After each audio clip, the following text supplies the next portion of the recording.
Mr. Speaker, the government doesn't appear to understand the economic and social impact of shutting down coal-fired electricity generation.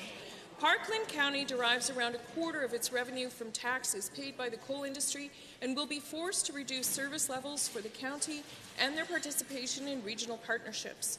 What is the government doing to better understand the impacts of the policies on the county and people in the county feeling the effects?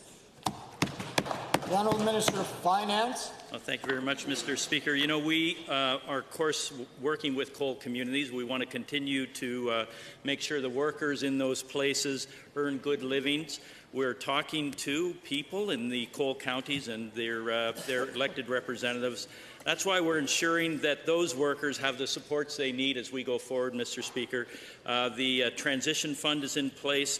The community transition fund is in place. There has been a number of consultations. They'll continue to be so. Parkland County is in a doom loop. They can't attract a larger tax base because they can't invest in infrastructure without the province, and that infrastructure is needed to bring in replacement revenue. The coal phase-out is occurring faster than the government expected, and this catch-22 will only accelerate. The government hasn't responded to the innovative solutions suggested by the county in their December 2017 MOU. How can Parkland County be expected to diversify and sustain its regional economy without an effective partnership with the province?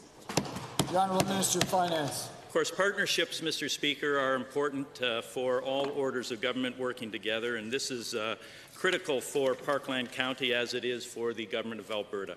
It's unfortunate that the Parkland County chose not to apply for the Coal Community Transition Fund, but we're going to continue to meet with the county, and we'll continue to reach out and encourage them to apply for these funds so that they can do the work that the Honourable Member is identifying that needs to be done.